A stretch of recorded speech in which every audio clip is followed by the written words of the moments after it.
Alright. Let's turn that off. I said boring, trying to take ties. You sitting waiting. Alright, so first thing you're going to talk about when you do your in-cab inspection, you're going to talk about your seatbelt first. And what you're going to say, it is securely mounted. It's not loose, ripped, torn, frayed, and it latches properly. Then you're going to talk about your emergency equipment. Power extinguisher underneath the driver's seat is securely mounted, fully charged.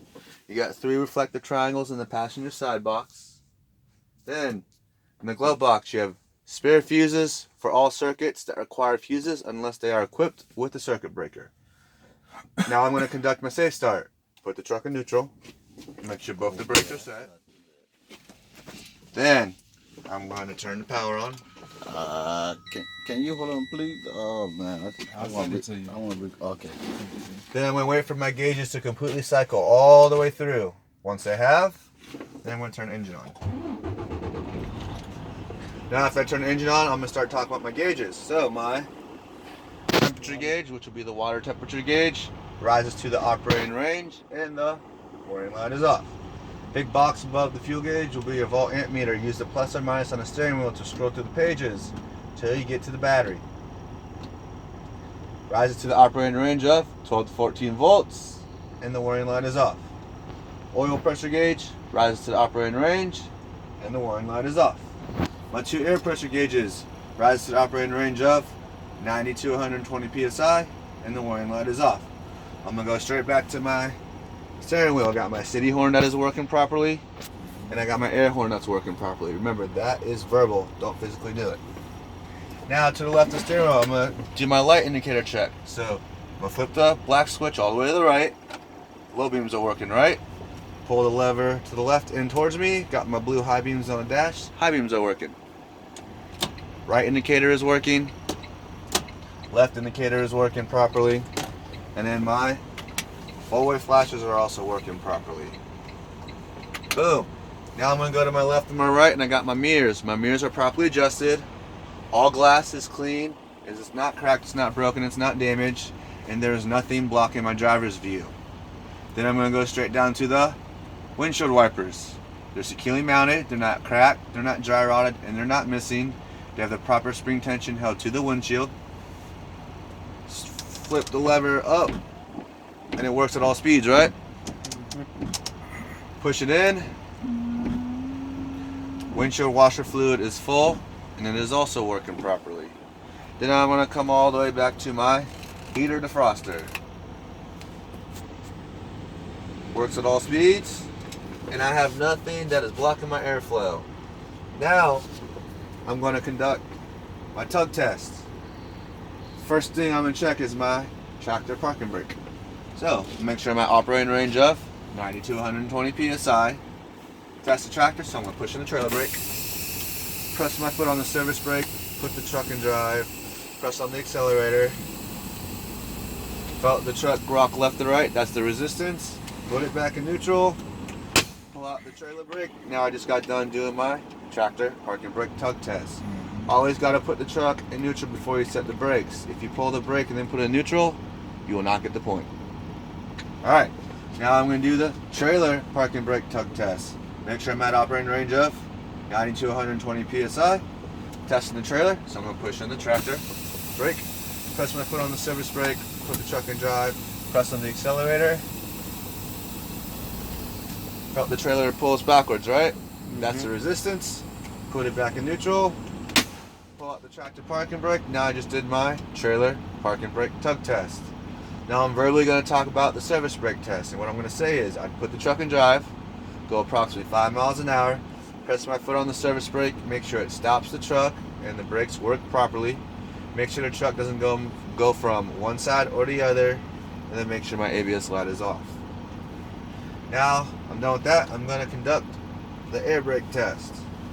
I am going to turn the vehicle off. Everyone knows how to chock the wheels and where the chock blocks are stored at, right? It's a side box, right? Yep. Just pull this black handle right here, and it pulls out this side compartment. Then you just put one chock block in front of one tire and one chock block behind the same tire. Okay, I'll do that.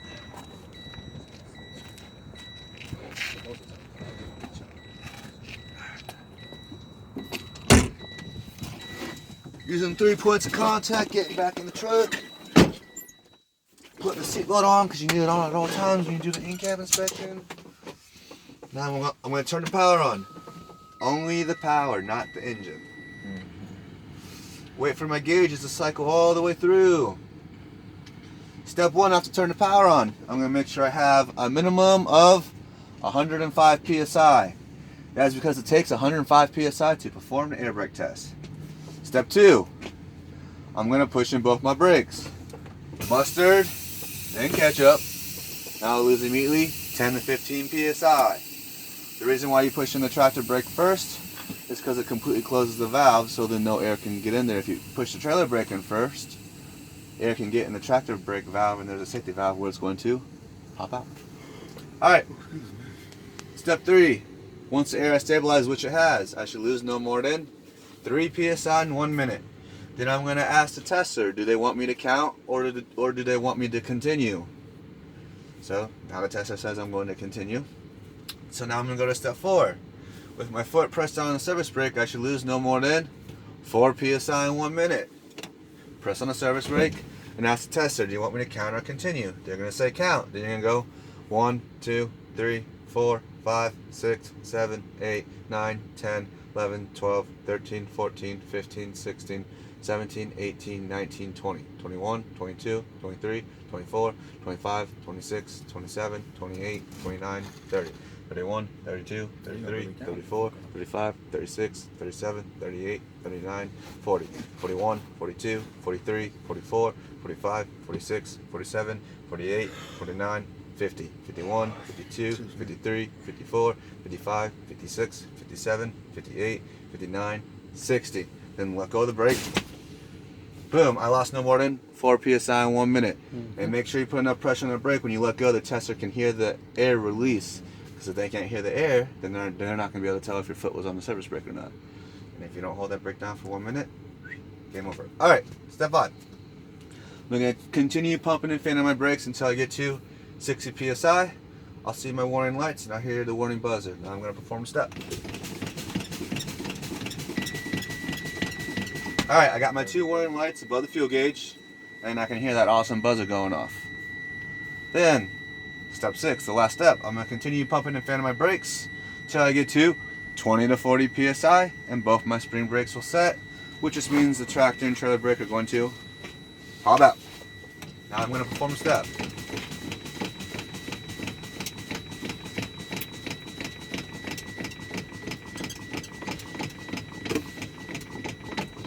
And they both popped out, right? Now that completes my air brake test and my in-cab inspection. And that probably only took about 8 minutes. Okay. 8 minutes and 13 seconds. I got a question. They told us like we gotta do 5 and 6 together before we start. Pumping. You can say 5 and 6 together as one whole, or you can do it how I just showed you. Oh, okay. Okay.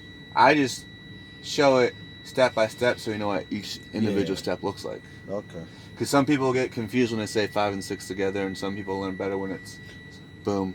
So boom, you gotta boom, check from boom. 1 to 60, or you just say 55, 56, 57, 58, 59, 60. You don't do that What you talking about?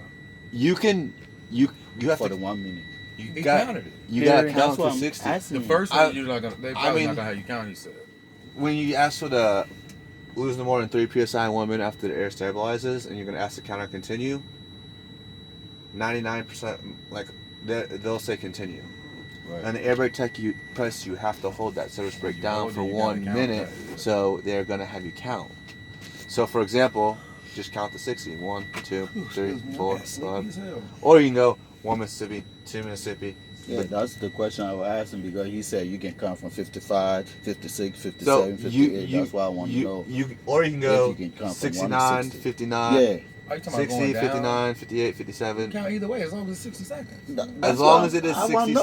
seconds. I'm asking a question. We need to ask, right? No, Hell no. no, you don't need to ask that question. We know already. So- Let's play with